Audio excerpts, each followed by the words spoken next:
আসসালামু আলাইকুম শেখ। ওয়ালাইকুম সালামতুল্লাহ। আমার সৎ বোনকে আমার মা দুধ পান করিয়েছে।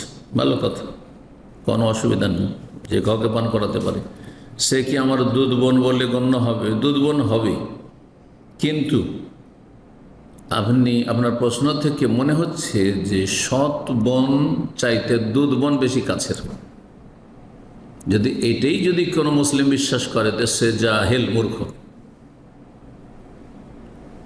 আপন বোনের পরে স্থান হচ্ছে সৎ বোনের, আপন ভাই বোনের পরে স্থান হচ্ছে সৎ ভাই বোন করে। বই মাতৃয়, মা আলাদা আলাদা, বাপ এক, মানে সৎ ভাই বোনের স্তর। তারপরে বই পিতৃয়, তারপরে দুধ ভাই বোন, তারপরে দুধ ভাই বোন। রানে ভানে সে বোঝার চেষ্টা করতে হবে। তো এই ভাই অথবা বোন যে প্রশ্ন করেছেন, হ্যাঁ, মনে হচ্ছে যে তার আগের কথাতে আর এটা ইঙ্গিত বহন করছে যে না, সে মনে করে যে আমার দুধ বোন আমার মায়ের দুধ খেয়েছে যেন কাছের হয়ে গেছে, এটা বেশি কাছের আত্মীয়তা হইল না। ওর চাইতে অনেক বেশি আত্মীয়তা যে আপনি যেই বাবা আপনাকে জন্ম দিয়েছে সেই বাবা তাকেও জন্ম দিয়েছে, এটা না সৎ বোন? মা আলাদা আলাদা।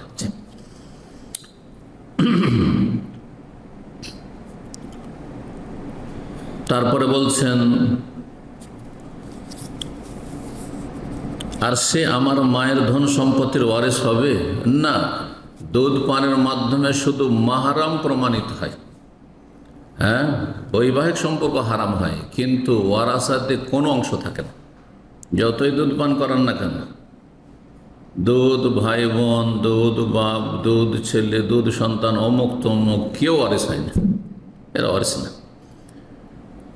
মিরাসের জন্য ধন সম্পদ, পরিত্যক্ত ধন সম্পদ মৃত ব্যক্তির লাভের জন্য, পাওয়ার জন্য, অর্থাৎ ওয়ারিস হওয়ার জন্য, উত্তরাধিকারী হওয়ার জন্য হয়, হ্যাঁ, রক্তের সম্পর্ক বাবার দিক থেকে, হ্যাঁ, রক্তের সম্পর্ক মায়ের থেকে পাবেন আপনি, আর বাবার থেকে পাবেন, বাবার বংশ থেকে পাবেন।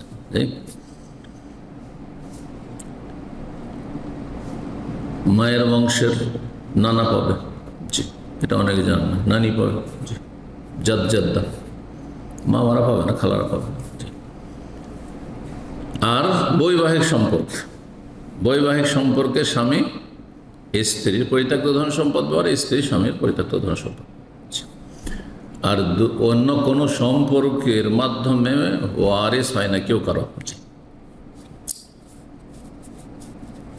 তো বলছেন তারপরে, ওই বোনের ছেলের জন্য কি আমি মাহারাম হব? হ্যাঁ, দুধ বোন যখন, তো তার ছেলে, তার মানে মেয়ে প্রশ্নকারী, হ্যাঁ, আপনার তাহলে দুধ বোনের ছেলে, তাহলে আপনি খালা হয়ে গেলেন। সেই বোন পুলিশে চাকরি করে, 6 লাখ টাকা ঘুষ দিয়ে চাকরিটা নেই, আল্লাহ হেদায়েত করুক। এই চাকরি নাকি মেয়েদের জন্য হারাম, এই পুলিশে চাকরি করা যায় না, রুজি হারাম।